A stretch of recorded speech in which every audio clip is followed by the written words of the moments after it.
no grupo. Boa noite, vamos continuar com a nossa aula sobre cumprimento de sentença, execução judicial e extrajudicial. Na última aula, nós estávamos tratando sobre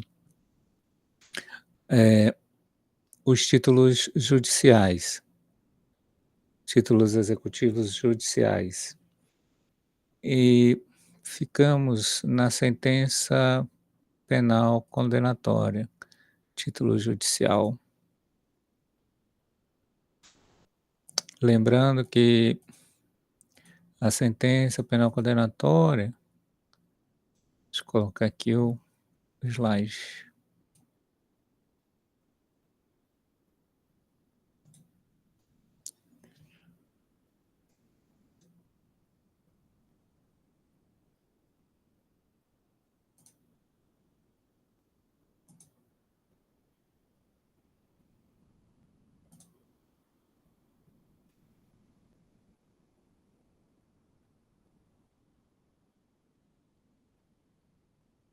Pronto, nós estávamos vendo os títulos executivos, vocês estão conseguindo ver Sim, professor. o slide? Então nós estávamos vendo os títulos executivos, judiciais. O de praxe é a, decisão proferida, a sentença, via de regra, né, proferida dentro de um processo civil que reconheça a exigibilidade de fazer, não fazer, entregar coisa. A segundo título executivo judicial, que está lá no 515, aí é importante que você abra também o seu 515 para fazer o acompanhamento, saber da última atualização.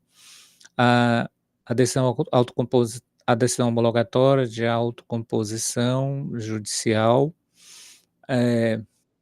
o que é isso, né? É uma sentença em que dentro de um processo judicial é feita essa homologação desta, desta sentença. Deixa eu verificar aqui.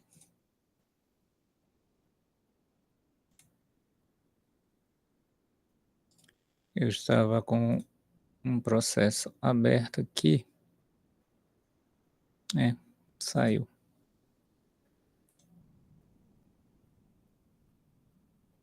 Em que nós podemos ver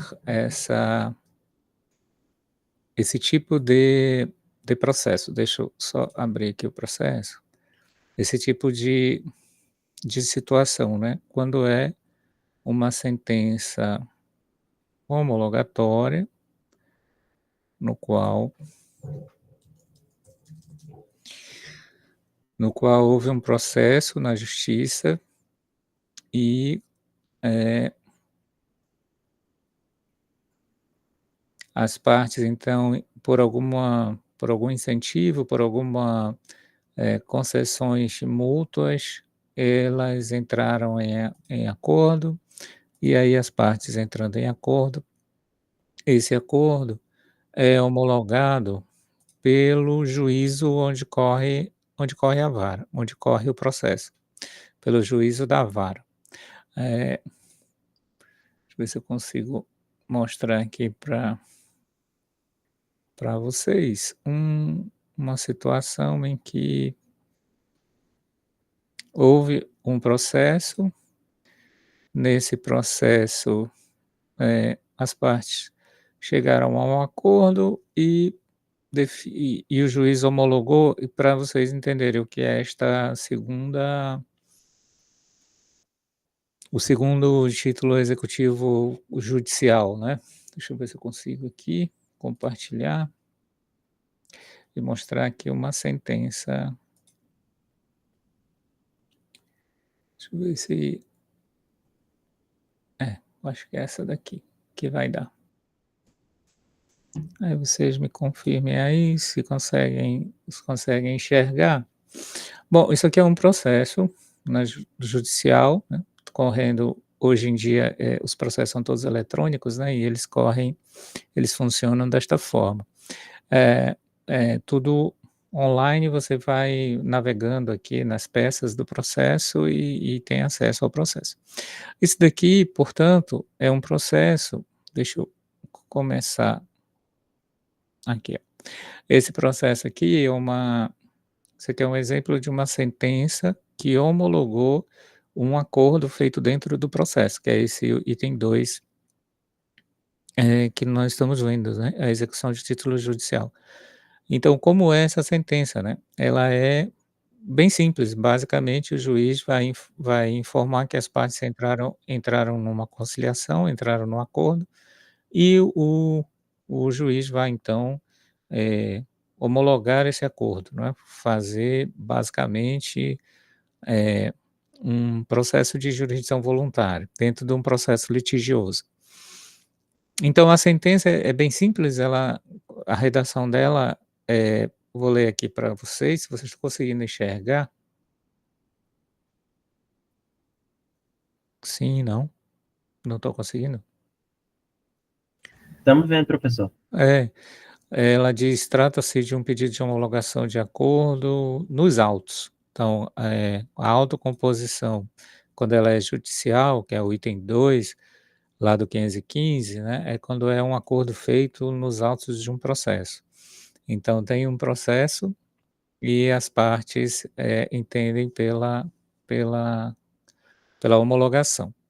Eh, então a redação é bem simples, trata-se de um pedido de homologação de acordo nos autos da ação de aposentadoria por idade, é proposta por, aí tem o nome da requerente, em face de o Instituto Nacional do Seguro Social, que é o REL.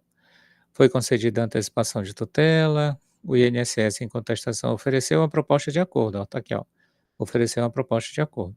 E a requerente, por sua vez, juntou uma petição concordando com os termos dos termos propugnados. Ou seja, as partes entraram em um acordo, né, dentro do processo.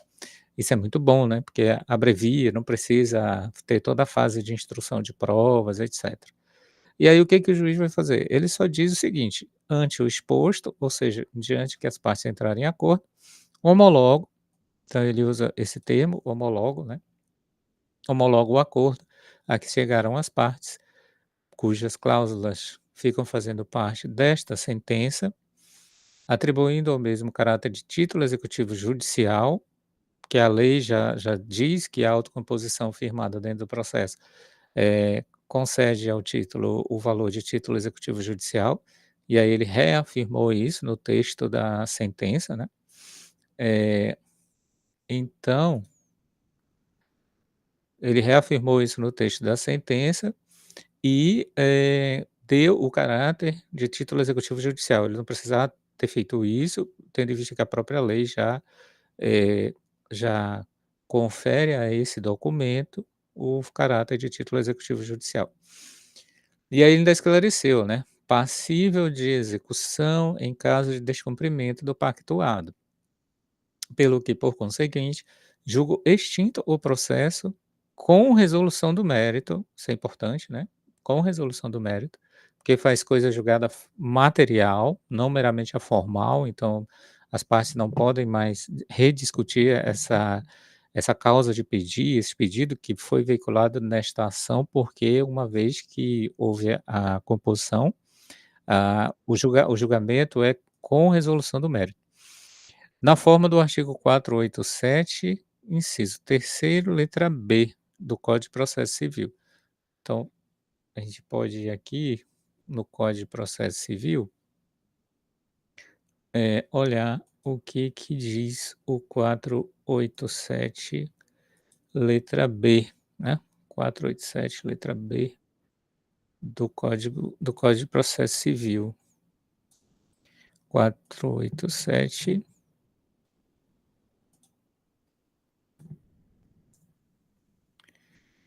o 487 diz que haverá resolução de mérito quando ele explicou aqui na sentença que é 487, inciso 3, letra B. Então, 487, haverá resolução de mérito quando o juiz 3 homologar o quê? Homologar o quê? Homologar, ele botou a letra B, Então, homologar a transação. O que que significa isso, né? As partes chegaram a um consenso, efetuaram uma transação dentro do processo e a partir desse consenso das partes, o juiz homologou, né, o processo, portanto, julgou com resolução do mérito, né, julgou com resolução do mérito, conforme diz a lei. E por ter sido uma homologação de um acordo judicial, homologação judicial, né, de um acordo firmado dentro de um processo, este acordo, ele tem, por força do 515, o poder, né, de ser considerado título executivo judicial. Então, voltando aqui ao processo original, só para contextualizar, né, retornando aqui um pouquinho ao início do processo, é assim que movimenta, né, o processo, né, com essa aba aqui lateral e você vai passando as fases do processo. Isso no PJE, né, está escrito aqui, ó, PJE, Processo Judicial Eletrônico. Então, a deixa eu abrir aqui a petição inicial. Ó, petição inicial da parte autora, ela está postulando a concessão de um benefício junto ao INSS, que é o pedido de aposentadoria, concessão de aposentadoria por idade. Ela está informando que ela preenche os requisitos perante a lei. A gente não vai ler toda a petição, mas em geral é isso, ó. Ela está informando que preenche os requisitos e que deseja se aposentar, e o INSS não concordou com a aposentadoria, e aí ela está agora pedindo, deixa eu ver o pedido dela aqui, pediu primeiro em caráter de urgência a concessão da aposentadoria e, portanto, pediu a citação do réu, e que mais que ela pediu? Pagar as parcelas corrigidas monetariamente, seja julgado procedente para que seja reconhecido o direito à aposentadoria por idade. Bom, deu a causa o valor de R$ 57.000, que equivale a 60 salários mínimos. Bom, aqui é a petição, como o juiz explicou lá na sentença, houve a contestação e o INSS ofereceu uma proposta de acordo. Isso aqui é uma decisão que antecipou a urgência, né, a tutela, foi dado, o juiz deferiu a tutela de urgência, que ele entendeu presentes os requisitos, então ele deferiu, perdão, a tutela antecipada e determinou ao INSS a implantação em 5 dias o benefício da aposentadoria, no valor de um salário mínimo.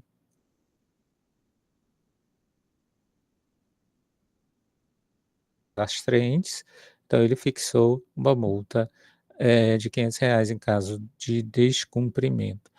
Bom, aí como consta lá na sentença, né, o INSS foi citado, integrou a lide e apresentou contestação. Na contestação, ele já trouxe uma proposta de acordo, ele destacou bem claro aqui, né, proposta de acordo. E, em alguns processos, o réu apresenta, aliás, em qualquer processo ele pode apresentar uma proposta de acordo, mas em se tratando de fazenda pública e INSS, é raro as propostas de acordo, mas em alguns processos ele apresenta proposta de acordo. Nesse é o caso, né, ele apresentou uma proposta de acordo, ele colocou aqui os critérios, eh, concordou, com um pedido de um salário mínimo, e disse que com relação aos atrasados, né, que, o autor fixou em R$ 57.000, ele disse que concorda em pagar R$ 2.035 de atrasado, né. Aí tem aqui, eh, tem mais aqui, que mais? Tem mais aqui 95% dos valores devidos, né, aí eu não sei qual foi o cálculo que ele fez aqui, mas enfim, ele topou, né, fazer a composição, tá aqui os cálculos, ele apresentou todos os cálculos dos valores devidos, e aí a proposta de acordo é ele pagar 95% deste valor, né, salvo engano, tá algo em torno de R$ 45.000, né. Eh, enfim. Bom, aí apresentou aqui, subsidiariamente apresentou aqui a contestação, caso o juízo ou a outra parte não concorde com o acordo, né, o juiz não concorde não, né, a outra parte não concorda, ele já apresentou aqui a contestação pelo princípio da eventualidade, mas quando a parte autora foi intimada para réplica, né, ela concordou. Aí, ó, a parte concorda com a proposta juntada aos autos e requer a homologação do acordo. Pronto, aí não tem mais o que fazer, né. As partes entraram em conciliação, entraram em acordo, e aí agora cabe ao juízo fazer a homologação. Aí sim, tem a sentença homologatória, é a sentença que, eh, põe fim ao processo, extingue o processo e, com a resolução do mérito. E uma vez descumprido a proposta, descumprido o acordo, cabe o pedido de cumprimento de sentença, né, que segundo consta foi isso que aconteceu, né. O réu não cumpriu o processo, não cumpriu o acordo, aí é importante a certidão de trânsito em julgado, né, dizendo que, a sentença transitou em julgado, e aí a parte autora requer o cumprimento da sentença, né, requer, o cumprimento da sentença, né. Aí ele diz aqui que a sentença ó, tá aqui ó, a parte autora vem requerer o cumprimento de sentença. Diz que a sentença foi proferida em 30 de setembro, transitou em julgado em 4 de novembro, uma sentença homologatória, que ele se comprometeu a pagar R$ 2.035, né, pelos benefícios atrasados. Porém, não pagou o que ele está dizendo aqui, que ele não pagou a multa, né. O benefício foi concedido e o prazo se findou em 24 de setembro. Desta forma, demorou 6 dias de implantação de multa, né. E aí esses 6 dias, 6 vezes R$ 500 dá R$ 3.000, então é isso que ele está cobrando, né. Ele está cobrando o valor do acordo, que o réu não cumpriu, e está cobrando mais a multa, dos astrientes, de R$ 3.000, que demorou, 6 dias além do prazo fixado pelo juízo para implantar. Então deu um total de R$ 5.035. Bom, aí ele quer a intimação do executado para que em 15 dias ofereça o pagamento do valor devido, sob pena de incidência de multa, e mais os honorários de 10%, conforme prevê o artigo 523, parágrafo primeiro do CPC. Aí estão aqui os pedidos, né, diante do exposto, deixa eu ver se dá para aumentar mais aqui, ficar melhor para ler. Aqui são os pedidos, né. Diante do exposto, ele requer a intimação para o réu cumprir a sentença, na forma do artigo 523, quer a aplicação da multa, na forma do 523, parágrafo primeiro, e requer a atualização dos valores, tá, após o cumprimento voluntário. Aí, o o juiz, na hora de despachar, o que que o juízo determinou aqui, ó? Mandou mudar a classe do processo agora para cumprimento de sentença, porque antes estava em ação de conhecimento, e nos termos do artigo 535, determinou a intimação para que em 30 dias, apresente a impugnação, né. Ou seja, deu início ali ao cumprimento de sentença, né, e aí o réu vai agora ser intimado para fazer o pagamento, se não fizer o pagamento vai começar a sofrer ali as, consequências, né, do inadi as co a consequência, do inadimplemento, né, as consequências do inadimplemento. Então, deu para ver o que é eh, uma sentença homologatória de autocomposição, né, auto uma sentença homologatória de autocomposição, Que aí no caso, fala da, eh, fala da de uma questão de aposentadoria, né. Fala sobre uma questão de aposentadoria e que a parte está pleiteando um direito que ela entende, devido, né, à aposentadoria, e,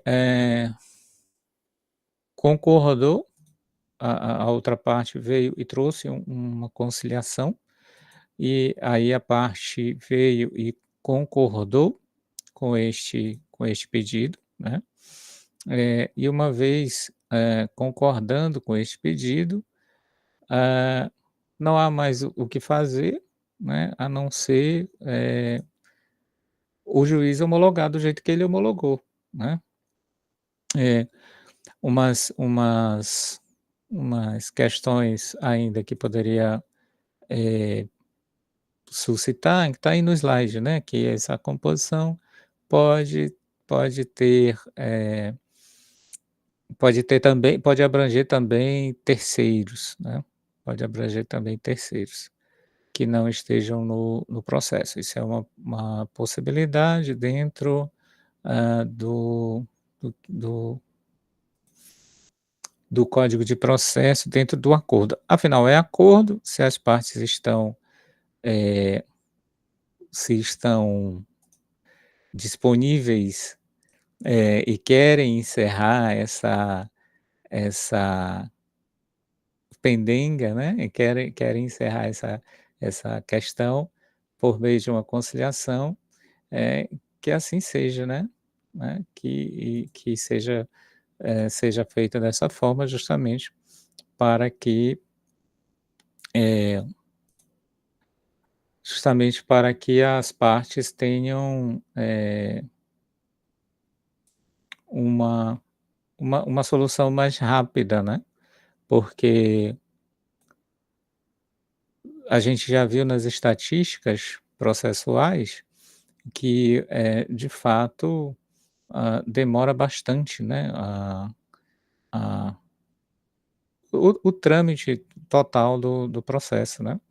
Demora bastante esse trâmite,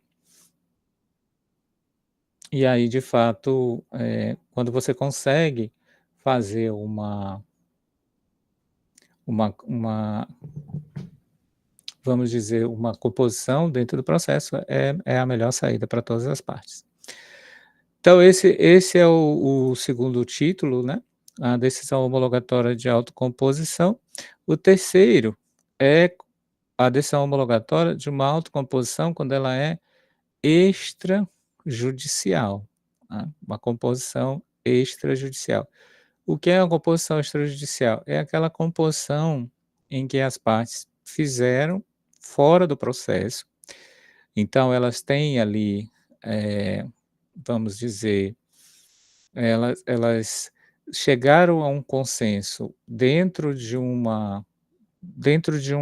sejusc, elas chegaram a um consenso, pode ser dentro de a própria os próprios advogados em consenso, os próprios advogados em consenso podem, fazer a composição, né, fazer a sentença, né, de forma que, você consegue uma sentença homologatória de uma composição que não é um processo judicial, de modo que, qual é a vantagem, né? A vantagem é que as pessoas conseguem encerrar a sua demanda em um tempo mais razoável, né? Um tempo mais abreviado, vamos dizer assim, né? E se você é um advogado, que você tem os conhecimentos, pertinentes a essas técnicas de conciliação, né, se você tem, eh, a praxe de negociação, se você tem essas habilidades, você pode chamar a outra parte para a sua para o seu escritório ou contactar o outro advogado do outro escritório e vocês, entre de advogados para advogados, vocês podem, eh, fazer rodadas de negociação, rodadas de reuniões e conseguir resolver essa questão. Veja, sem sequer entrar com processo na justiça, né. Você, faz a rodada de negociação, você faz ali o acordo, né, e redige ali um contrato entre as partes, de transação, ou seja, reconhecendo ali, um eventual litígio decorrente daquele contrato, de fato, né, ficaria inviabilizado, né, por causa do acordo. E aí a vantagem é muito grande, né. No 784 esse documento ele já por si só, ele já tem força de título executivo extrajudicial. Mas se você quer dar a ele um revestimento de um caráter de título executivo judicial, neste caso, você precisa, eh, pedir a homologação judicial, né. E aí, como é que você consegue essa homologação judicial? Bom, você pode ajuizar a sua demanda, eh, dentro de uma vara, pedir ao juiz que homologue essa transação, ou como de praxe acontece, você pode procurar um centro judiciário de resolução de conflitos, que é o Sejusc, né. E aí você submete o seu pedido ao Sejusc, e aí, um juiz vai fazer essa homologação deste acordo. Eh, Se você tiver esta expertise, você como advogado e a outra parte também, vocês podem entrar em negociação, fazer essa negociação sem o auxílio de um facilitador, sem o auxílio de um mediador judicial, de um conciliador judicial. Mas a bem da verdade é que nós, operadores do direito, profissionais jurídicos, a gente não é preparado com essas habilidades, a gente não é preparado com essas técnicas. E aí nós temos como primeira opção sempre litigar, sempre ajuizar a ação e demandar a outra parte em juízo. Sendo que hoje a gente já tem uma realidade que não admite mais esse tipo de postura, porque prejudica muito a parte, porque ela demora muito para ter uma solução, uma sentença definitiva, é mais oneroso, que tem mais custos e leva mais tempo, porque o tempo é dinheiro, como diz o ditado, então demora muito para ter uma solução. Então se incentiva hoje em dia de uma forma de pôr fim ao processo por meio de concessões mútuas, por meio de transação, por meio de negociação. E aí, como nós não temos essa expertise, nós profissionais do direito ainda estamos buscando, estamos, estudando sobre técnicas de negociação, sobre técnicas de mediação e tal. Nós precisamos de ajuda no facilitador. Eu não sei, vocês na grade de vocês, vocês têm a disciplina de técnicas de negociação, de técnicas de mediação? Tem essa Vocês têm essa disciplina? Não, professor. Tem não, né? Vocês já tiveram curiosidade de ver a grade?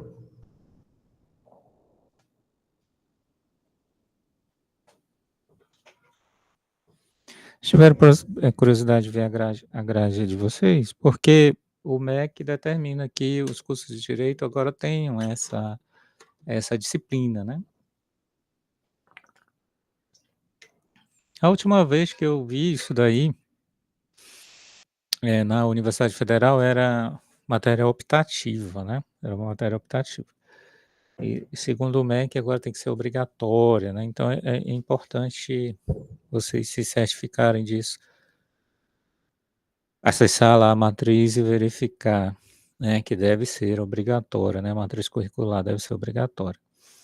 E em várias faculdades é obrigatória, né, desde a resolução do MEC de 2018, mandou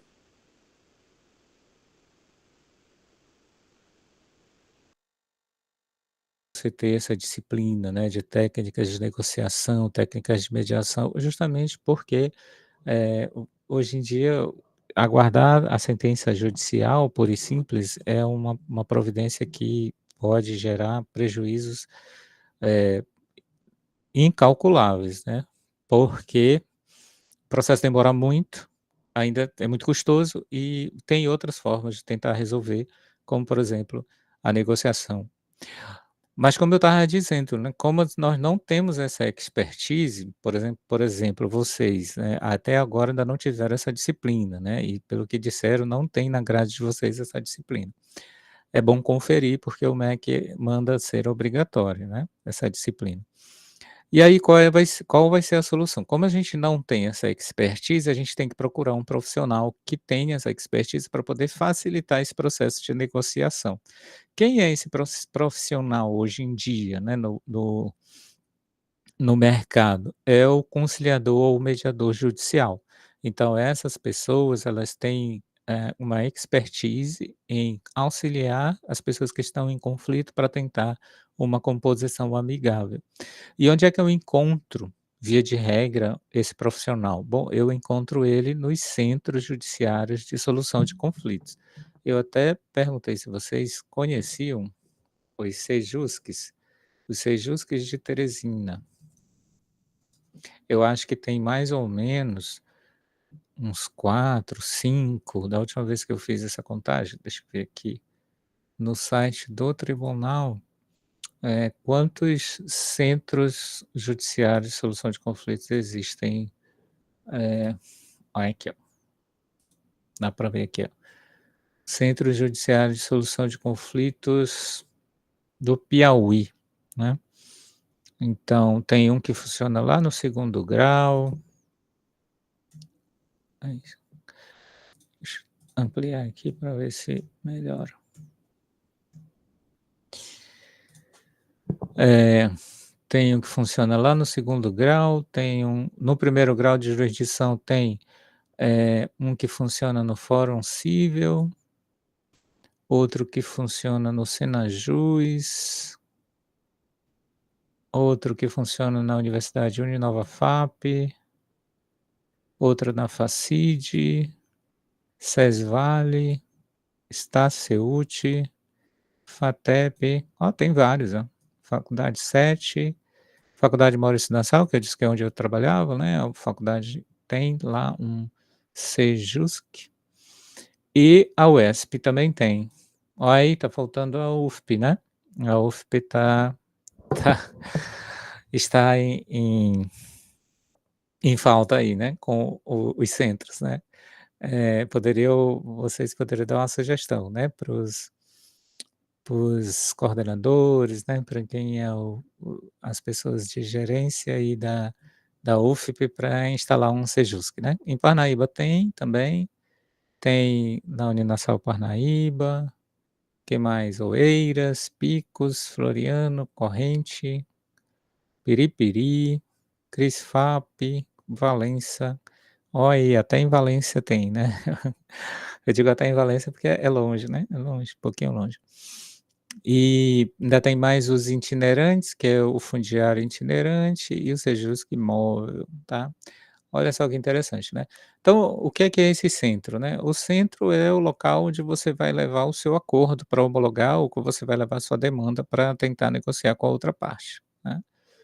No Maranhão tem também esse núcleo, né, esses vários centros, né, os Sejuscs, e aí vocês, vão ouvir falar bastante, né, nos Sejuscs.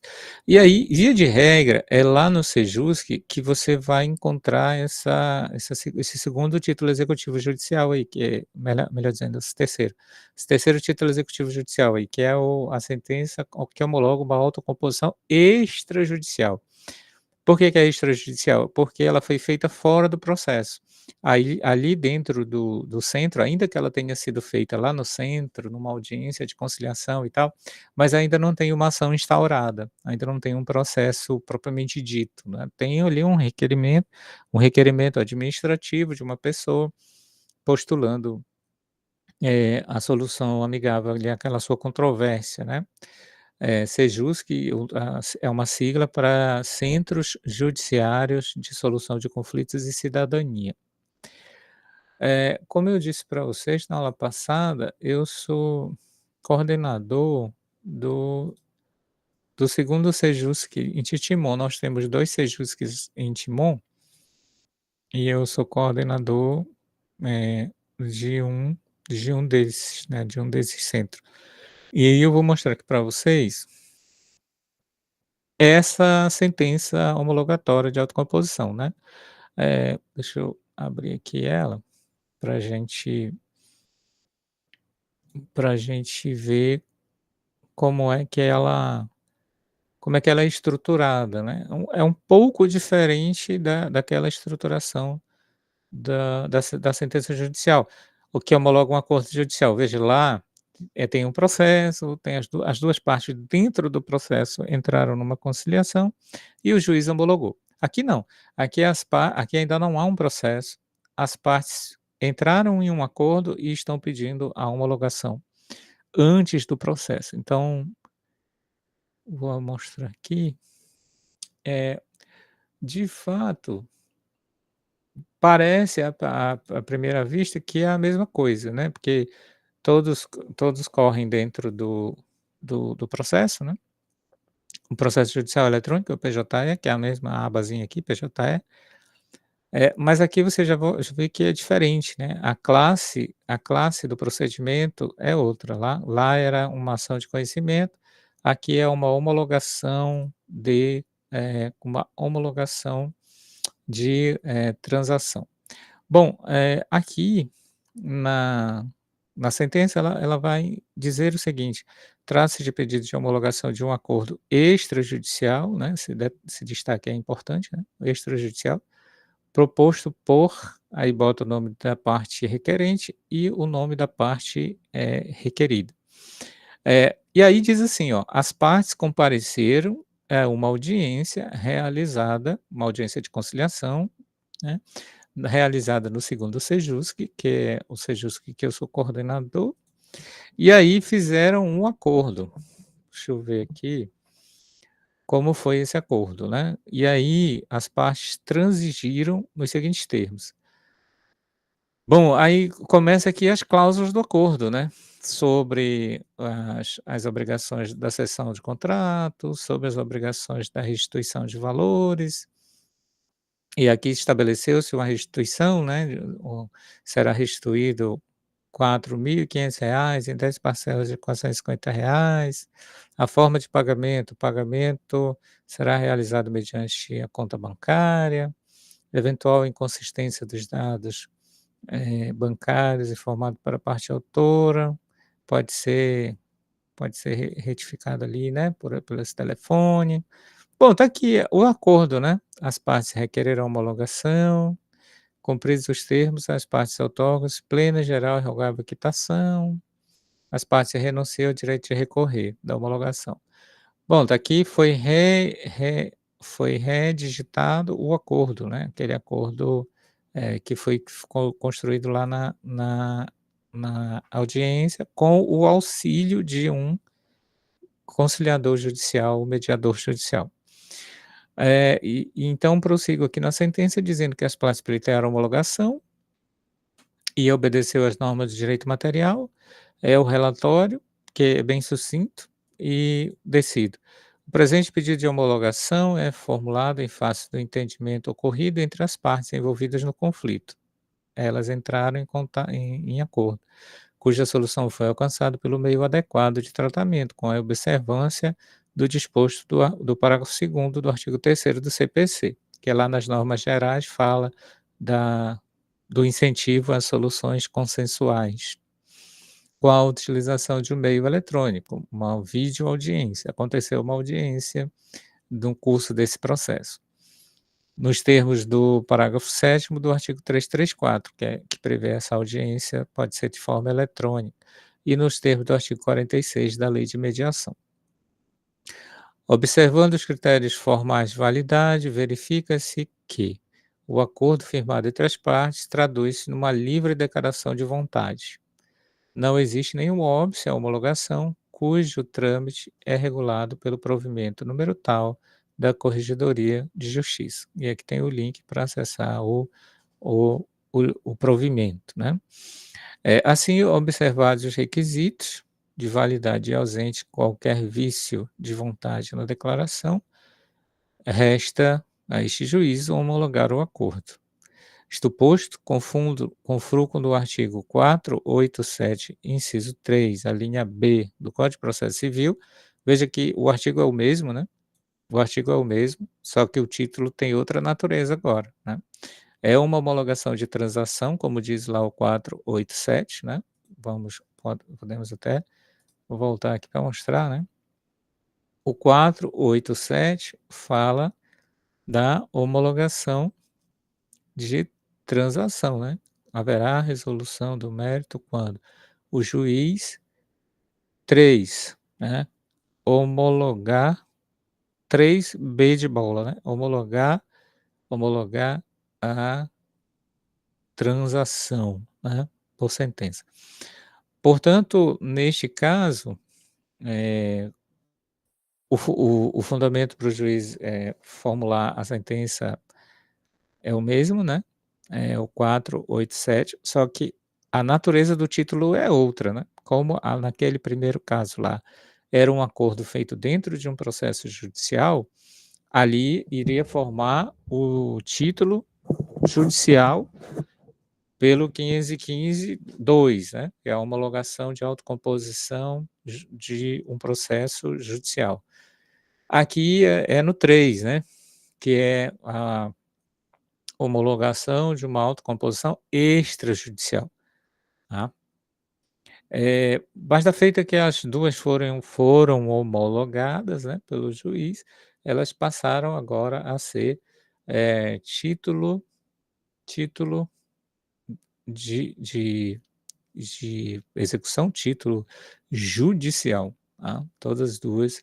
Então essa aqui é a sentença, né, que eu mostrei para vocês, a sentença que faz referência a essas homologações, né, a homologação judicial e a homologação extrajudicial, tá. O formal é a certidão de partilha, que também falamos, o crédito de auxiliar de justiça, a sentença penal condenatória, que foi onde nós paramos, né, sentença penal condenatória com o trânsito em julgado, e aí tem as peculiaridades da revisão criminal, que a gente falou na aula passada, e, a sentença arbitral, próximo título judicial, a sentença arbitral. A lei da arbitragem, ela permite que as partes, resolvam os seus conflitos fora do judiciário, dentro da arbitragem. E eu até falei para vocês que tem na OAB do Piauí uma câmara de mediação e arbitragem, tá. Então, tanto você pode ter acesso a um serviço de mediação de conflitos, que é aquele facilitador que vai auxiliar as pessoas envolvidas no conflito a uma solução da controvérsia de forma amigável. Tanto você vai poder ter acesso também a um árbitro, né, a lei da arbitragem, e aí a gente até vocês já até falaram, né, na outra aula, que tem uma liga, né, uma liga de ela é só de arbitragem, né, não é de mediação e arbitragem, né. Uma liga de arbitragem na Universidade Federal, né. É. Então, quando o árbitro e você pode vir a ser um dia designado como árbitro, né, de um conflito. Quando o árbitro ele for fazer o seu trabalho, ele vai ter que observar a lei da arbitragem, que é essa lei federal 9.307 de 96, que dispõe sobre a arbitragem. Aqui estão todas as regrinhas, atinentes à arbitragem.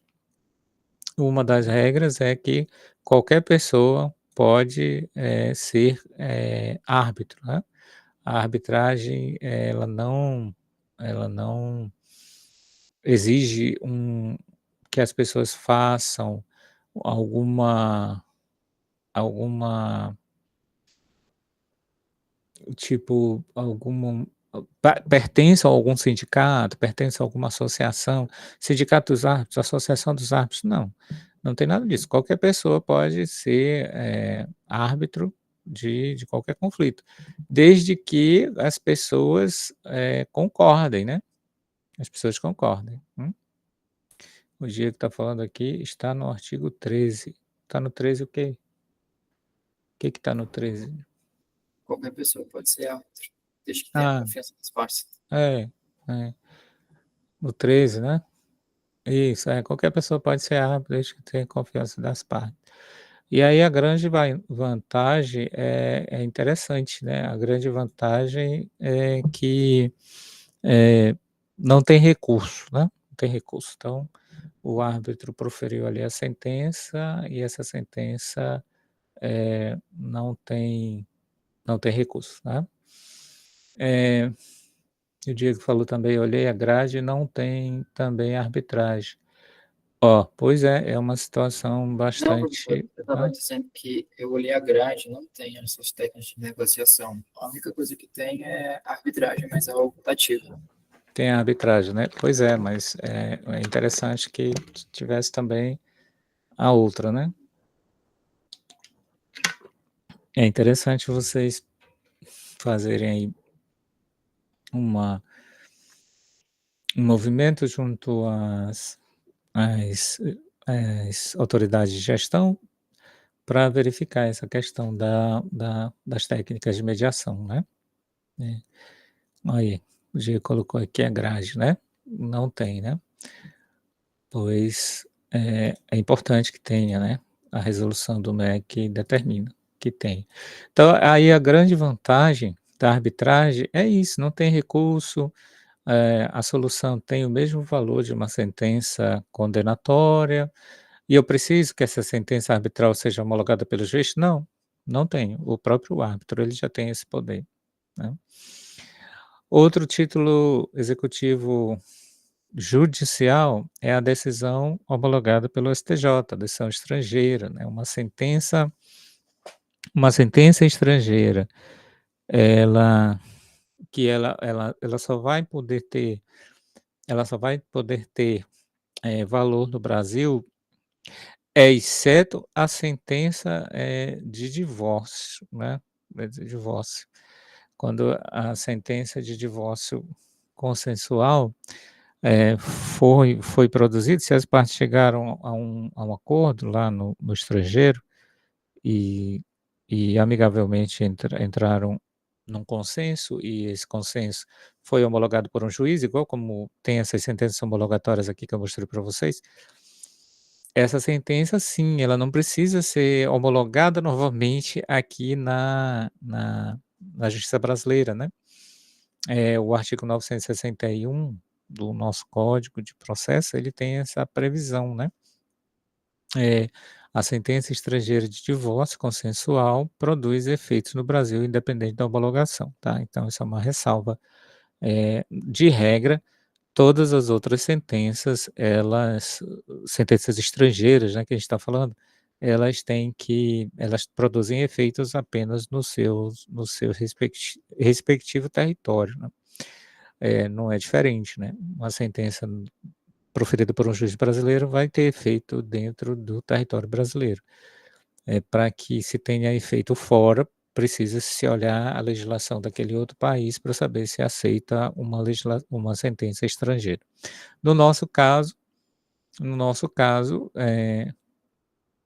exigimos, né, o Brasil, para uma sentença estrangeira ser, execuível aqui no Brasil, ser executada, entrar com a fase de cumprimento de sentença, você precisa fazer essa homologação. Exceto aquela hipótese que a gente já falou lá, né. Bom, e quando for, por exemplo, um título formado lá no estrangeiro, um título, por exemplo, um cheque ou uma nota promissória, quando for um título extrajudicial, aí, o juiz vai observar o seguinte, aí tem a questão de direito internacional privado, né, é uma disciplina, não sei se vocês já tiveram essa disciplina, direito internacional, já tiveram? Ainda não. Ainda Só não, no né, período. mas tem, né, mas tem na grade, né. Tem Eh, o direito internacional, ele se divide em direito internacional público, que você vai estudar os tratados, essas questões todas, e o direito internacional privado, onde você vai trabalhar essa questão da aplicação da lei, brasileira no estrangeiro e da lei estrangeira no Brasil. Então é o tipo da situação em que você vai se deparar com esse caso aí do 784, parágrafo 3º, né. Qual é a situação? Imagina que a parte, lá, vamos imaginar um país estrangeiro aí, Portugal. A parte lá em Portugal, contraiu lá um crédito garantido por uma nota promissória. Todo mundo sabe que é uma nota promissória, né, é um documento que garante um título de crédito para aquela pessoa que tem a posse daquela nota promissória. Aí imagina que ela tem essa nota promissória, a nota promissória é um título reconhecido pelo Brasil, mas de acordo com as leis brasileiras, né, que falam sobre a nota promissória. Tem a lei federal que trata sobre a nota promissória. E aí, essa pessoa tem essa nota promissória emitida lá no estrangeiro e ela quer executar aqui no Brasil.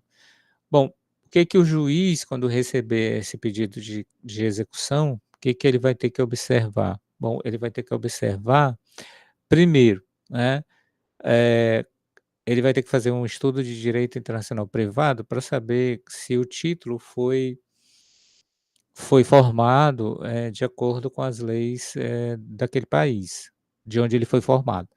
E se foi formado, ele tá ok, né. E segunda coisa que o juiz vai ter que observar para poder mandar processar essa execução de um título de crédito construído fora do Brasil, é se o lugar do cumprimento da obrigação é o Brasil. Se esses 2 requisitos estiverem, ok, né, se esses 2 requisitos estiverem respeitados, sim, você, vai estar autorizado, o juiz vai estar autorizado a veicular essa execução desse título criado de acordo com a lei estrangeira. Então, eh, não é, impossível você ver, por exemplo, uma nota promissória, uma uma letra de câmbio ou um contrato em que há, o preenchimento dos requisitos legais para tornar para tornar esse documento um título executivo. E o que que você precisa é fazer a tradução deste documento para dentro do processo brasileiro, quando você for entrar com esse processo brasileiro. No processo do Brasil, você vai precisar, de uma tradução, num tradutor juramentado, que vai poder traduzir aqueles documentos para a linguagem, que é utilizada aqui no processo, português, a língua portuguesa, eh, para que o juiz possa dar seguimento, né, a esse processo. Tem essa peculiaridade, mas não é impossível que um título de crédito formado no estrangeiro seja executado dentro do Brasil, desde que preenchido esses requisitos. E obviamente tem a tradução, senão o juiz ele não tem como saber o que que diz aquele título, o que onde é que está o credor, onde é que está o devedor, qual é exatamente a obrigação, se é a obrigação de fazer, não fazer, etc.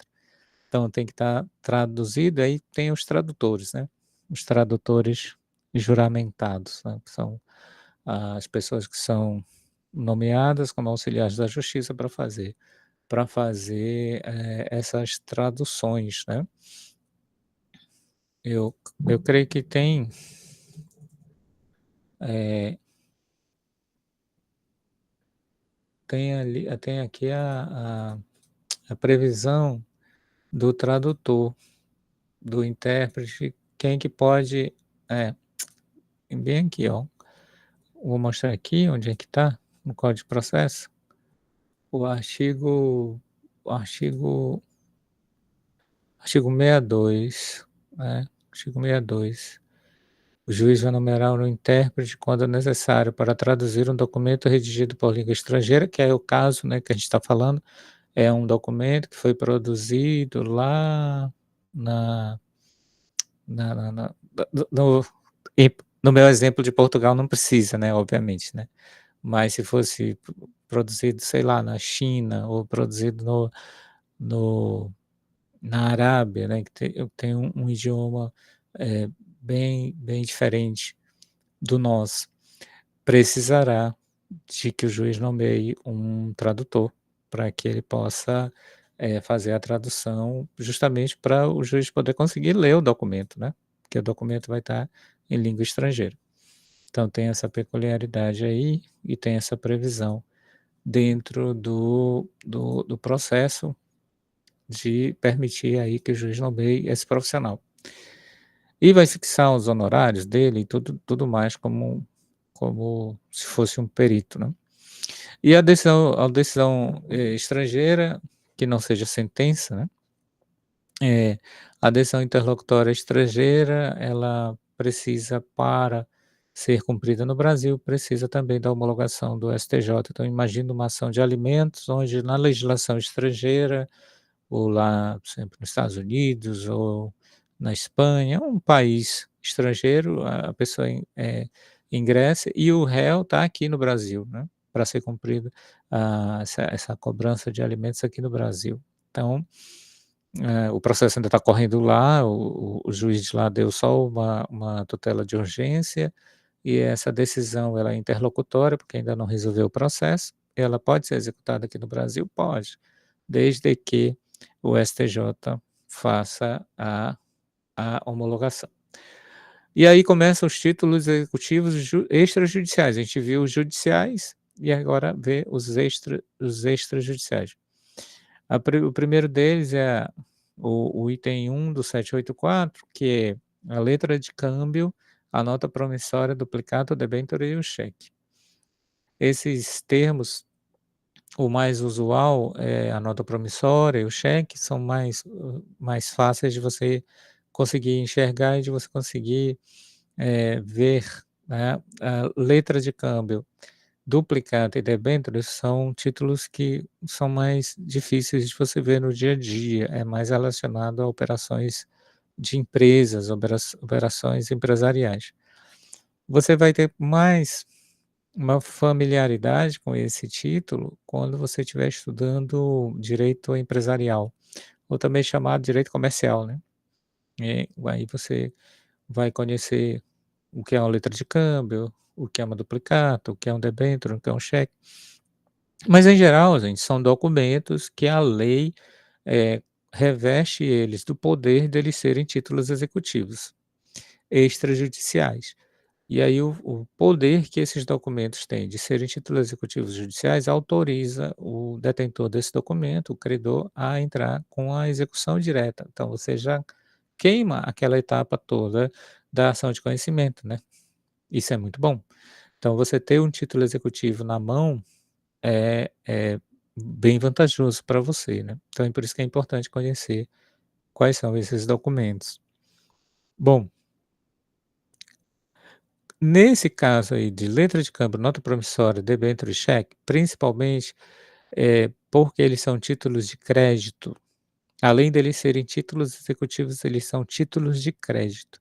Essa categoria de título de crédito é uma categoria lá do direito empresarial, que também vocês vão aprender com mais detalhes quando estiverem estudando essa matéria, né, direito comercial. Antigamente chamava direito comercial, hoje em dia se chama direito empresarial, mas é a mesma coisa, né. É onde você vai trabalhar essas questões da empresa, das relações creditícias, por isso que esse item aí é mais relacionado às empresas, né. Não que uma pessoa não possa emitir um cheque, né, pode, qualquer pessoa pode emitir um cheque, ou uma nota promissória, qualquer pessoa pode emitir uma nota promissória. Mas é mais, usual nas empresas, né. Entre pessoas físicas, o que é mais usual são os contratos propriamente ditos, né. Mas a nota promissória também é muito usada, né, se você, às vezes tem aqueles vendedores ambulantes que vendem nas casas, né, e vendem a prestação, via de regra eles andam com um bloquinho de nota promissória para na hora que a pessoa assumir aquela obrigação, ele já preencher as notas promissórias e a pessoa assinar. Esses títulos aí, eles têm uma peculiaridade, como o detentor deles é quem está de posse desse documento, por exemplo, quem está de posse de um cheque, eu acho que vocês, não sei se já viram um cheque. Cheque também tá muito raro, né, hoje em dia, né. Aqui no Google, tem aqui eu botei na pesquisa, e aí aparece um monte de exemplo de cheque, né. Cheque, esse papelzinho aqui, o cheque, né, um cheque. O banco emite, né, não sei se vocês já receberam alguma vez. Alguém já recebeu um cheque de alguém? O que ó, Banco Santander, entendeu. Esse papel aqui, ninguém nunca recebeu um cheque de ninguém? Ninguém não recebeu um cheque? Eu já. Tinha fundos? Tinha, foi o saco para poder tirar. É, Uma merda. que bom, né, que bom que tinha fundo, né. É. Porque pode ser o cheque sem fundo, já ouviram falar cheque sem fundo? O cheque sem fundo é quando o cheque não tem fundo, né. Ou seja, não tem fundos lá no banco, ou seja, não tem dinheiro, né, a pessoa que emitiu, emitiu sem ter dinheiro para cobrir. Então veja, o cheque é um papel em que alguém emite uma ordem, eu sou o titular da minha conta bancária no banco, sei lá, por exemplo, o Banco Itaú, como está aqui, né, esse exemplo aqui, Banco Itaú. Eu sou titular da conta bancária, do Banco Itaú. Aí aqui tem toda a indicação lá em cima, né, da minha conta, não sei se vocês estão dando para ver direitinho essa imagem aqui, mas aqui tem, eh, aqui nessa ilustração ele colocou, né, tem o número da conta, o número do número do cheque, o número da agência, o banco, a agência e tal. Então eu sou detentor desta conta. Como eu sou o titular desta conta, eu posso fazer minhas transações, os meus negócios e pagar com cheque. Como é que eu pago com cheque? Eu emito o cheque, eu preencho o cheque e entrego para a pessoa, né, que eu fiz a negociação. E ela vai lá no banco com esse cheque. O que que é o cheque? O cheque é uma ordem de pagamento. Eu estou mandando o banco, eu como emissor desse cheque, eu assinei aqui, eu sou esse fulano da Silva aqui, né. Eu assinei esse cheque. Eu sou o emissor desse cheque. Aqui está o valor do cheque, e todo cheque vai ter um escrito dizendo mais ou menos o seguinte, ó: "Pague, pague por este cheque, pague por este cheque a quantia de", aí tem lá a quantia, que é aqui que você preenche, ó, você preenche aqui a quantia. E a ordem é você que é o dono da conta, está dando uma ordem para o banco pagar ao detentor desse cheque. Se você preencher aqui o nome da pessoa, como aqui está preenchido, né, Beltrano de Oliveira, eh, ele é um cheque que chama nominal, né, é um cheque indicado para uma pessoa específica. Se você não botar nenhum nome aqui, ele é um cheque ao portador, então qualquer pessoa que esteja de posse desse cheque, aí é importante saber isso, né, porque quando ele é ao portador, qualquer pessoa que esteja portando o cheque, por isso que o nome é ao portador, qualquer pessoa que esteja portando o cheque é o credor desse, valor que está aqui, né. É quem está portando, se você não botou o nome certinho aqui, né, se você não botou ele nominal. Deixou em branco, como está aqui, ó, deixou em branco essa parte aqui. Se você deixou em branco, quem estiver de posse desse pedaço de papel é o credor, tá. Se você deu o nome, quem é o credor é o nome que está aqui, né. E aí essa pessoa chega lá no banco, apresenta esse papel, e o banco tem que pagar por esse papel o valor que você botou aqui. Acontece que, às vezes, a pessoa emite o cheque sem ter fundos lá no banco, né, sem ter dinheiro na conta do banco. Aí por isso que a gente tem a expressão cheque sem fundo, né. Já ouviram falar essa expressão, cheque sem fundo? Cheque sem fundo, né, é uma expressão que quer dizer, o cheque, quando foi apresentado lá para ser descontado, lá no banco, não tinha dinheiro, né, não tinha fundos. Não é isso? A Rauana recebeu um cheque, né, mas tinha fundos, né, ou seja, tinha dinheiro lá, né. Já pensou você todo feliz, fez um negócio, vendeu seu bem, recebeu o pagamento, um cheque, e chega lá no banco, para receber, você todo feliz, achando que vai fazer muita coisa com dinheiro, né. Quando chega lá, não tem dinheiro nenhum, né. Não tem, não tem fundos, né. E aí o que que sobra para você, né? Executar o cheque, né, porque o cheque é um título de crédito, é um título executivo, de acordo com o artigo 784, né, é um título executivo, e aí autoriza você cobrar. Ah, é R$ 82, é R$ 8.200, é 82 milhões, enfim, não importa, é o quanto está aqui, né, quanto foi emitido, né. E aí você tem o direito de fazer essa cobrança, né, você cobrar esse cheque, né. Aí, tem algumas regrinhas com relação ao cheque, que ele tem um prazo para ser apresentado, se ele não é apresentado, ele está prescrita esse tipo de cobrança, então você não pode entrar com a ação de execução, porque, salvo engano, com o cheque o prazo é de 6 meses, então você tem 6 meses para ingressar com a execução, né, com a execução. Se você não executa em 6 meses, o cheque está prescrito, né, e aí ele vira não vira ele perde a sua ele perde ali aquela força executiva, porque você não tem mais, possibilidade de entrar com a execução, né, mas você pode entrar com ação de cobrança ou uma ação monitória, que é uma ação de cobrança de meio que mais abreviada, eh, ou seja, o direito você tem, né, o que mudou agora é só a forma de cobrar. É por isso que como o cheque ele é muito,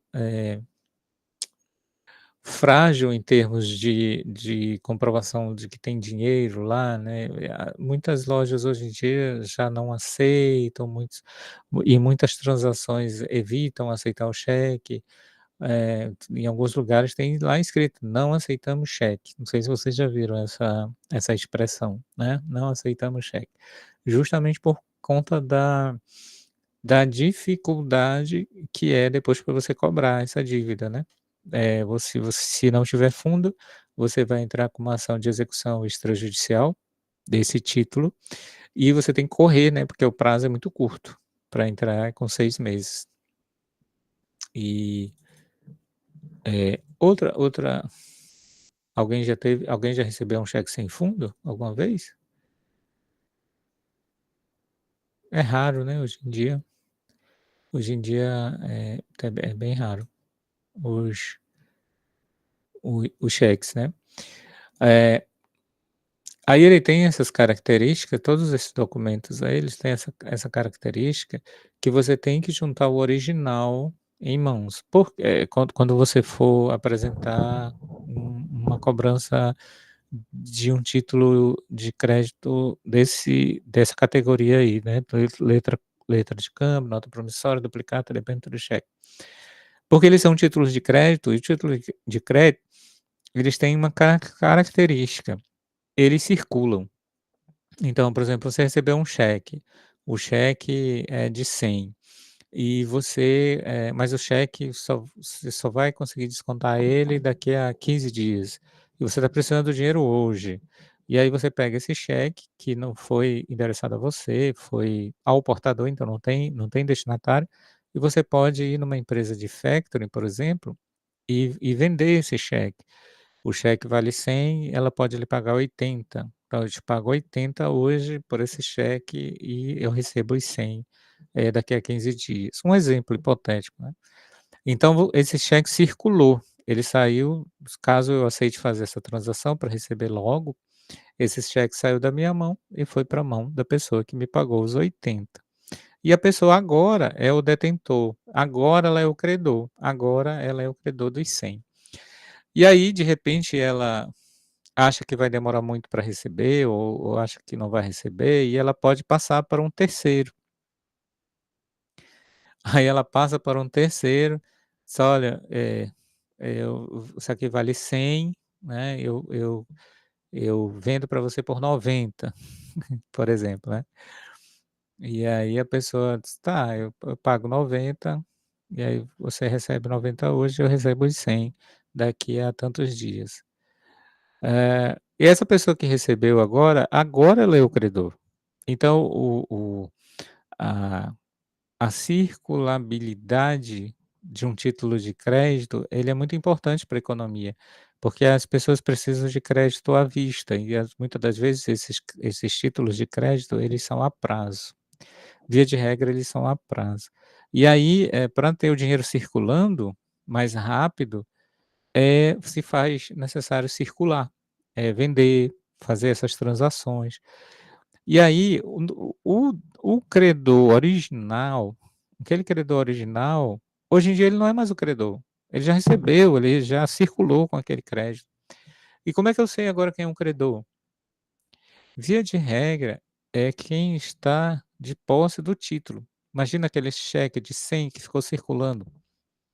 Circulou a primeira vez, ele pagou 80 por ele, circulou a segunda vez, pagou 90, o outro lá pagou, sei lá, 95, enfim, foi circulando, circulando, circulando e agora está na mão de uma quarta, quinta pessoa, né. Eu preciso, quando eu vou entrar com uma execução de título extrajudicial, eu preciso juntar na petição inicial o original do título. Porque como esses títulos circulam, eles estão circulando, eles saíram do primeiro devedor, agora já estão do primeiro credor, eles já estão agora no terceiro, quarto, quinto, enfim. Como esses títulos circulam, eu preciso anexar o original, dentro se você for um dia ingressar com uma ação de execução extrajudicial de um título desta categoria bem aí, saiba que você precisa juntar o original. Por que que eu tenho que juntar o original, professor? Porque os títulos, esses aí, circulam. A característica deles é circular. A circulabilidade dos títulos de crédito faz a economia girar, faz o dinheiro ser passado, circular mais facilmente. Porque, do contrário, imagina, aquela empresa ia ficar com aquele cheque valendo 100, ficar esperando até o dia dele ser descontado, e tempo é dinheiro, então as pessoas iam perder dinheiro, né, ia perder dinheiro. Assim como a nota promissória, olha, eu botei aqui no Google, a nota promissória, se alguém nunca viu uma nota promissória, tem até nas gráficas, né, na papelaria para você comprar, via de regra é esse papelzinho amarelo, né, as notas promissórias. Eu acho que alguém esse mais característica disso daqui, né. Já viram uma nota promissória? É mais fácil de enxergar nota promissória. É um título muito fácil, você pega um bloquinho, compra nas livrarias, ou você monta mesmo no seu computador, você monta isso aqui, ó, isso aqui foi montado no computador, né, ou você não precisa pode até preencher online, enfim. Eh, Quando ela está toda preenchida assim, ela é mais ou menos a mesma coisa de um cheque, né, tem o valor, tem alguém que assina, que é quem emite essa nota. Eh, a diferença é que lá no cheque você está dizendo para o banco pagar, né. Aqui na nota promissória não, é você mesmo que vai pagar. Você está se comprometendo a pagar, porque, por isso que o texto é mais ou menos assim, né, eh, "Aos tantos dias do mês tal, pagarei por esta nota promissória a fulano de tal, a quantia de", aí preenche a quantia aqui. Pagável em, que é a praça de onde vai ser o pagamento, e aí os dados do emitente, meu nome, meu CPF, meu endereço, a data que eu emiti essa nota promissória e a minha assinatura. Esse pedaço de papel, ele é perante a lei considerado título de crédito, ele é um título executivo extrajudicial, então você já pode entrar direto com a execução, tá. Ele circula também? Circula, eu posso circular. Inclusive tem aqui a ressalva, né, eu vou pagar para a pessoa que está escrita aqui ou a sua ordem, né, ela pode dar a ordem para pagar para outra pessoa. Ainda tem uns lugarzinhos aqui para colocar os avalistas, né, o avalista. Avalista é aquela pessoa que dá o aval, né, e que dá a segurança de que se o devedor principal não pagar, que é que está escrito aqui, esses avalistas pagam, né.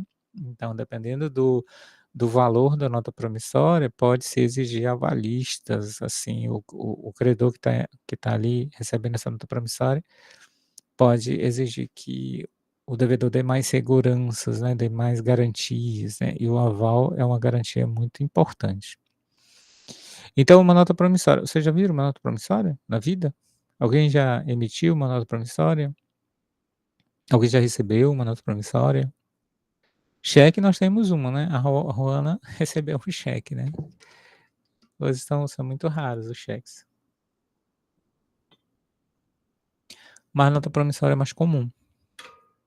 Ninguém recebeu uma nota promissória? Nem emitiu? Se você recebeu uma nota promissória, você pode, circular ela, né, vender ela, né. E aí já pode circular para 1, 2, 3, 4, 5, enfim, credores, e na hora de você entrar com a ação, você tem que apresentar o original, né, que essa é a garantia que você é realmente o credor. Como ela circula muito, você não pode: "Ah, vai ser o credor originário lá, o primeiro que vai ter que entrar com a ação". Não, o primeiro já foi, ele já vendeu o título, já está para outros lá na frente. Então, é quem está com o título é que tem que entrar com a ação, porque ele é o credor. Bom, a nota promissória também prescreve, salvo engano, a nota promissória prescreve em 2 anos ou em 3 anos, eu não me lembro agora, isso é uma matéria específica para direito empresarial, mas é a mesma coisa lá do cheque, né. Se o título de crédito está prescrito, você não pode mais entrar com a ação de execução, né, o título está prescrito. Você agora tem que entrar com uma ação, ou uma ação de conhecimento, de cobrança comum, ou uma ação monitória, que é uma ação de conhecimento de cobrança mais abreviada, rito mais célere. Eu não preciso de protesto, não há necessidade de protestar quando eu tenho esses títulos, eles por si só, eles têm validade de cobrança, sem precisar que eu leve a um cartório, faça um protesto, etcétera. Qual é a vantagem disso? A gente já falou, né, a vantagem de protestar é que os cartórios negativam o nome daquele devedor diretamente no Serasa, né. E aí isso força, é uma medida que força ele a pagar a dívida. E a prescrição não se confunde, né, com a prescrição da obrigação. Então eu prescrito o título, eu consigo ainda ter direito ao crédito, né, só que eu não vou mais poder cobrar agora da forma de, execução, agora vai ser a forma de conhecimento. O segundo título é uma escritura pública ou um outro documento assinado pelo devedor. Quando a gente fala em escritura pública, a gente fala em ato emitido por um tabelião, né. A escritura pública é um ato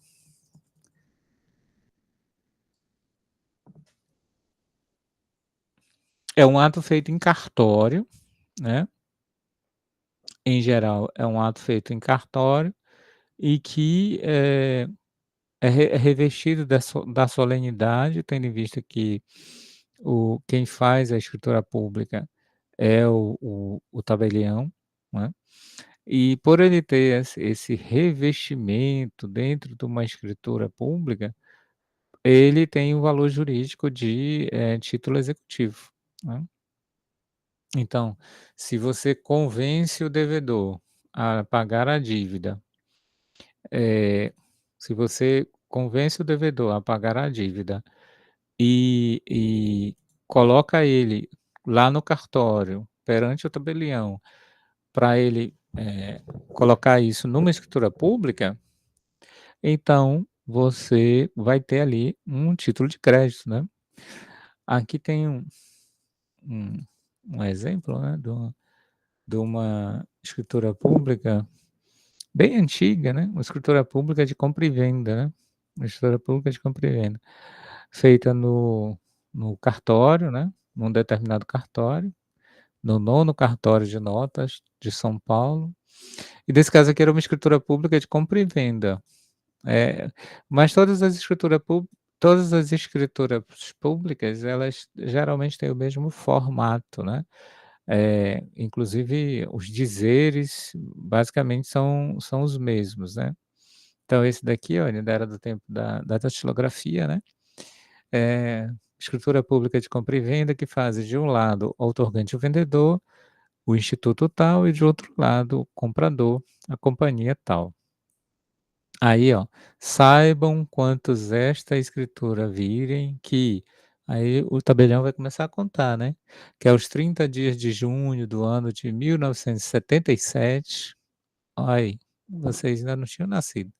1977, nesta cidade, e em meu cartório, perante mim, o escrivão, compareceram as partes, justas e contratadas, a saber, por um lado, fulano de tal, aí tem toda a qualificação dele, né, e por outro lado, fulano de tal, que no caso aqui são 2 empresas, né, que tem toda a qualificação dela aqui também.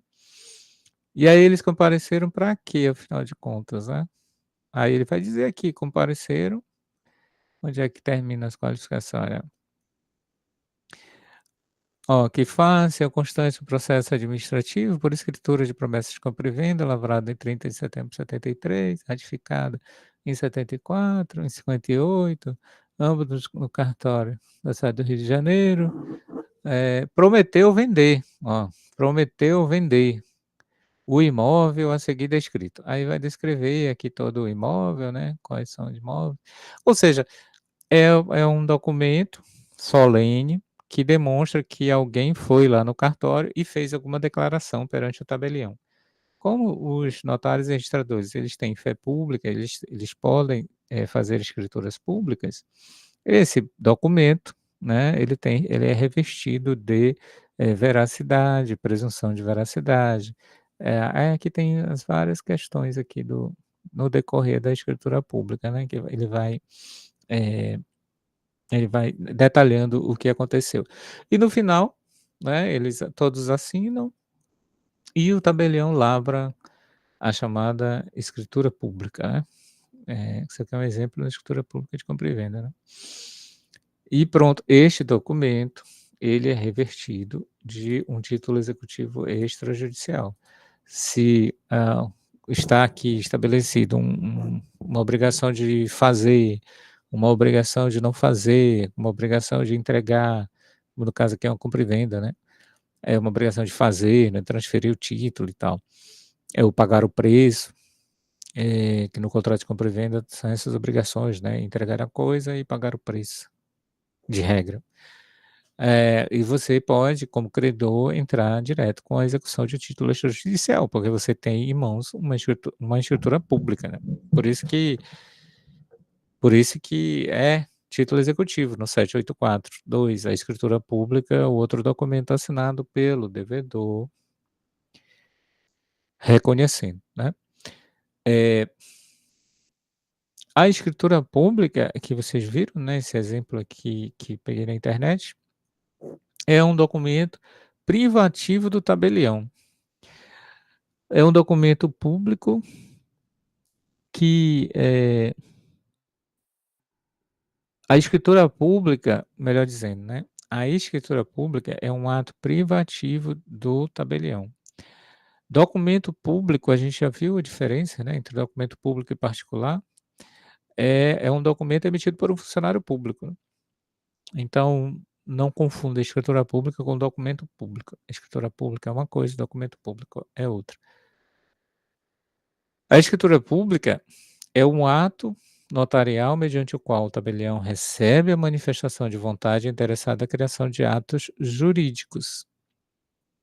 Eu preciso, em todo e qualquer contrato, fazer por escritura pública? Não. O nosso Código Civil estabelece a liberdade das formas. Eu só preciso me ater à solenidade da forma, porque a escritura pública é um ato solene, né. Eu só preciso ater à solenidade da forma quando a lei assim exigir, né. Então, o artigo 107 do Código Civil, ele, estabelece que qualquer ato jurídico que a lei não exija que seja solene, pode ser celebrado, por escritura sem ser por escritura pública. Mas os atos que a lei considera solenes só podem ser elaborados por escritura pública. Posso fazer os atos solenes e não solenes por escritura pública? Posso, não tem problema nenhum. Eu estou dando um revestimento mais, eh, seguro àquelas declarações, porque elas foram feitas na presença de um tabelião, então, eh, é mais seguro fazer por escritura pública. Mas, no entanto, é mais custoso, né, você tem que pagar o serviço do tabelião, muitas das vezes as pessoas não preferem fazer escritura pública, só fazem realmente quando a lei exige, né. E aí, a escritura pública, ela vai ser, exigido, por exemplo, para contratos de compra e venda, quando o imóvel a ser negociado tiver valor superior a 30 vezes o maior salário mínimo vigente no país. Então, se o imóvel está até dentro deste valor, você não precisa fazer a escritura pública de compra e venda, como essa que eu mostrei aqui, né. Você pode fazer um contrato simples de compra e venda, sem precisar levar ao cartório para fazer a escritura pública de contrato de compra e venda. Não significa que você não precise levar ao cartório para regularizar, né, a matrícula do imóvel, agora você é o novo proprietário.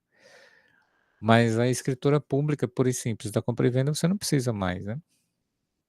Bom, via de regra é usado muito para compra e venda, né. Para promessa de compra e venda, aí aqui tem alguns requisitos da escritura pública, quando ela diz respeito a imóveis, elas têm que apresentar uma série de documentos, têm que quitar os impostos a respeito dos imóveis, então tem uma série de a pessoa tem que, demonstrar que está com todos os as certidões negativas de tributos todas, em dias, né. É bastante burocrático para você fazer uma escritura pública de um imóvel dentro, da desse ritual da escritura pública, né. Outro título executivo é o documento particular, assinado pelo devedor e por 2 testemunhas, né. São as chamadas testemunhas instrumentárias, né, elas estão aptas ali a confirmar que aquele ato foi praticado sem qualquer tipo de violação, sem coação, e que a pessoa realmente assinou aquela assumiu aquela obrigação, e aquele ato é perfeitamente válido. Esse documento, então, assinado pelo devedor, ele é considerado, um documento que é título executivo, né. Então ele autoriza, assinado pelo devedor e dos testemunhas, autoriza, eh, que seja feito autoriza que seja feita a execução extrajudicial. Agora, com relação às testemunhas, eh, tem um detalhe, né. Quando a assinatura é eletrônica, então hoje, existe uma facilidade muito grande, até um tempo atrás era muito burocrático, mas hoje tem uma facilidade muito grande para você conseguir assinar um documento de forma eletrônica. Nós temos certificados digitais, nós temos assinaturas eletrônicas, então hoje é muito mais simples você assinar um documento de forma eletrônica. Você tem, por exemplo, o aplicativo do governo, gov.br, que você pode assinar um documento de forma eletrônica, eh, pelo seu celular, né, bem básico. Alguém já assinou, eh, pelo aplicativo .gov.br algum documento? Alguém já teve essa experiência de assinar? Sim, ó, o Diego falou sim, a Ana Luísa sim, então, veja, Diego, se você estivesse assinando pela aquele pelo aquele aplicativo Gov.br, se você estiver assinando um documento onde você reconhecia uma pessoa lá como credor e reconhecia uma obrigação de pagar, de dar, de entregar, alguma obrigação dessas, que admitem depois a execução, Aquele documento assinado por você enquanto devedor, ele não precisa mais das 2 testemunhas. Olha só que coisa interessante, tá. Se o documento for escrito no papel, se ele for escrito, ele só é título executivo se ele tiver assinado com 2 testemunhas. Se você, como devedor, assinou, e embaixo assinam 2 testemunhas, que são as chamadas testemunhas instrumentárias, que vão atestar que não houve coação, que não houve nenhum tipo de constrangimento para você, Diego, assinar aquele comprovante ali de dívida, né. Imagina que é uma confissão de dívida, você está fez uma alocação para alguém, morou na casa de alguém, e aí terminou o contrato de locação, você tem uma dívida, e aí o dono lá disse: "Olha, assine esse documento aqui, Diego, para mim, dizendo que você reconhece essa dívida e que vai me pagar em tantos dias". Imagine você assinando isso num papel físico, né, se você fizer isso no papel físico, precisa das 2 testemunhas. Mas se você assinar esse mesmo papel, esse mesmo documento, se você assinar ele pelo aplicativo eletrônico, ou seja, se você inserir uma assinatura eletrônica dentro deste documento, essa assinatura eletrônica, ela já é uma presunção de que, você assinou de fato aquele documento, que não tem discussão com relação àquilo, que foi você que assinou, né, porque é uma assinatura eletrônica. Um dos atributos dela é o não repúdio, ou seja, você não pode depois dizer: "Não, não fui eu que assinei". Como não? Se não foi você, está aqui, você botou a sua senha, você botou o seu código, quando você assinou, Diego, você recebeu um código, não foi? Pelo aplicativo? No seu telefone? Não é assim que funciona? Sim, professor. É, recebe Vale. um código, né. E esse código, ele vai ser o token, ele vai ser aquele comprovante de que de fato foi você que assinou. Então você não pode depois dizer assim: "Não, não fui eu que assinei, foi alguém que pegou meu telefone e assinou". Não, não pode. É o princípio do não repúdio. Assinatura eletrônica, uma vez ela atribuída a um documento, você não pode dizer que não foi você que assinou, tá. Por essa característica especial da assinatura eletrônica, por causa dessa característica especial da assinatura eletrônica, se esse documento aí do 7843, se esse documento particular assinado pelo devedor for eletrônico, não precisa das testemunhas, tá?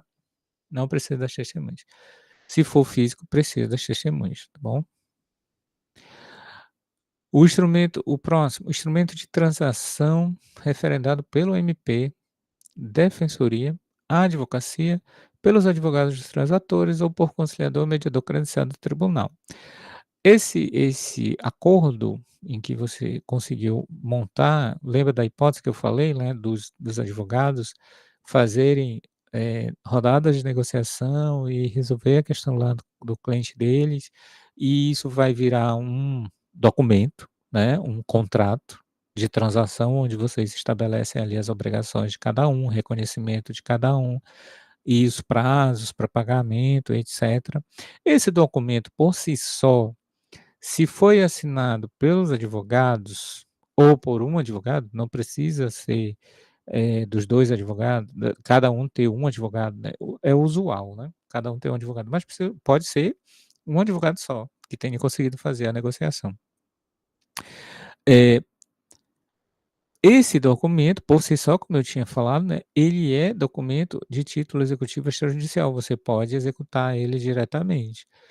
Agora, o hábito e o costume, né, fazem com que as pessoas peguem esse mesmo documento, que já é revestido de título, de força de título executivo, e levem para a homologação judicial, como eu mostrei lá no Sejusc, né, pega o acordo e leva para lá, para fazer a homologação. Precisa dessa homologação? Não. O título já vale como título executivo sem precisar da homologação? Sim. Já posso entrar com a execução com esse título? Sim. Para que eu vou entrar com um pedido de homologação? Não sei, talvez para efeitos morais, né, para efeitos culturais, de uma questão cultural, né, das pessoas acharem que a assinatura do juiz vai fazer as pessoas cumprirem aquela obrigação, né.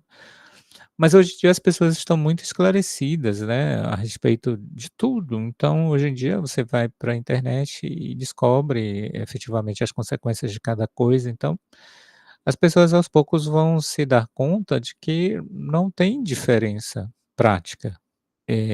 Os 2 documentos são títulos executivos e vão gerar, cobranças e vão gerar honorários e vão gerar não tem muita diferença entre um e entre o outro. Mas enfim, pouca gente utiliza, né, o 784, o 4 lá, documento assinado pelo devedor com os advogados, e preferem fazer a homologação judicial. Esse mesmo documento pode ser referendado pelo promotor, pode ser referendado pela defensoria, ou pode ser referendado por um conciliador. Esses conciliadores, esses mediadores, eles são profissionais que eles atuam lá no Sejusc, mas eles atuam também em particular, em atividade no seu âmbito restrito, no seu âmbito particular.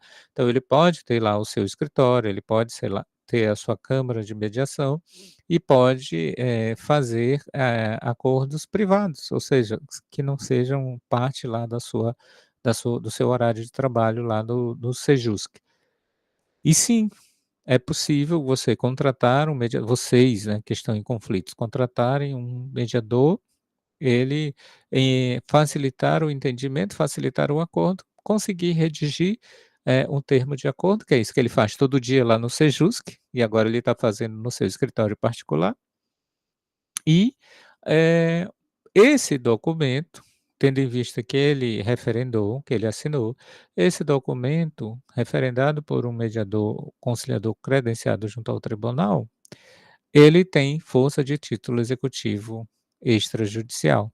Preciso fazer a homologação? Não preciso. Posso entrar com a execução? Posso. Não há necessidade de homologação, tá. Onde é que eu encontro o mediador judicial cadastrado no tribunal? Eu quero contratar um para tentar facilitar uma controvérsia.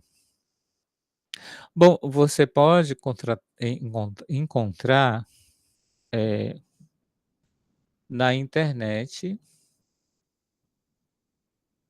Hoje em dia é muito fácil, né, você conseguir, a ter acesso ao cadastro de mediadores. Eu vou mostrar aqui para você onde é que você consegue achar os mediadores cadastrados, tá. Você acessa esse site aqui, chama, não sei se está dando para vocês verem, mas chama Conciliajude, né. O endereço é conciliajude.cnj.jus.br. Você acessa esse site, Conciliajude, ou então bota no Google, né, Conciliajude. E aqui tem o Cadastro Nacional de Mediadores. Cadastro Nacional de Mediadores. Eu vou aqui colocar o Cadastro Nacional de Mediadores e mostrar aqui para vocês. Eu estou em Teresina, no Piauí. Eu quero saber quem são os mediadores judiciais cadastrados no tribunal. Eu posso pegar bem aqui, Tribunal Estadual, eu vou botar aqui no Piauí, eu vou botar aqui o estado, né, cidade de atuação, Piauí, eu vou botar aqui a cidade de Teresina, e eu vou pedir para ele pesquisar e me mostrar a lista.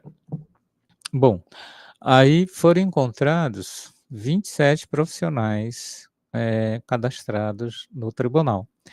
Então, aqui tem o nome dos profissionais, alguns com fotos, outros sem fotos, E aí você entra em contato com esses profissionais, e pode contratá-los para essa atividade aí do 7844, ou seja, você contratar eles para que eles facilitem a negociação de um conflito. Olha, são vários, eh, por exemplo, a doutora Neylan, né, você pode abrir aqui e consultar o cadastro da doutora Neylan, eh, inclusive, o breve currículo dela, né, a respeito disso, a atuação em que ela faz, os temas que ela trabalha. Ela trabalha, a conciliação empresarial, né. Aqui alguns cursos, né, experiências que ela tem, e aí você analisa o currículo.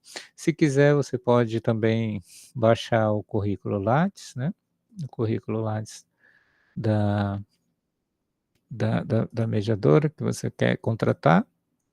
Você que imagina, você, que eu digo, um advogado, né, aí você pode, isso todos são dados públicos, né, você pode abrir lá o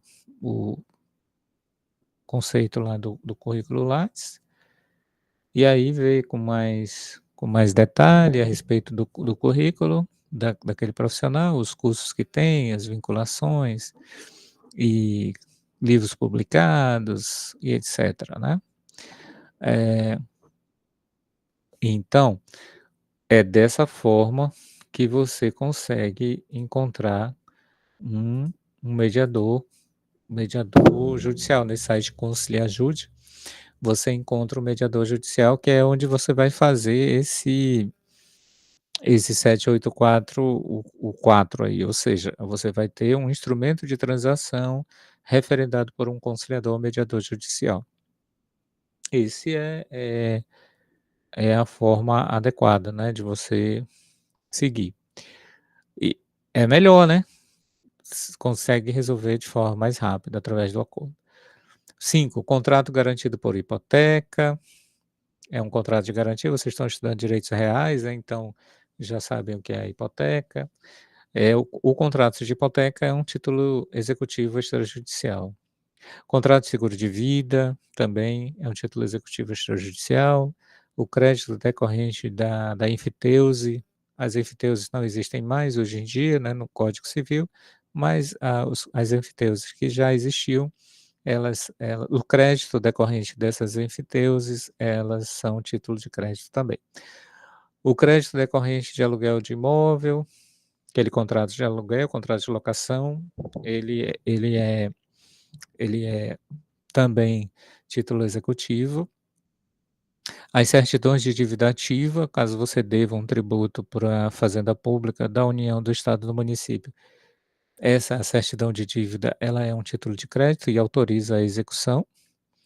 Os títulos referentes às contribuições de condomínio, se você mora em condomínio e não paga o condomínio, o condomínio, a pessoa jurídica do condomínio vai lhe cobrar, por execução, essas taxas.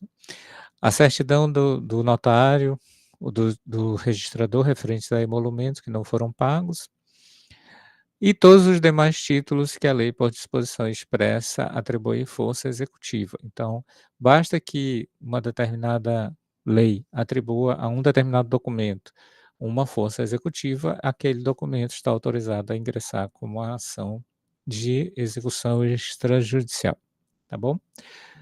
Gente, era essa a nossa aula de hoje.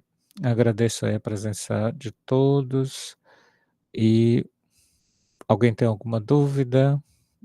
Quer fazer alguma pergunta?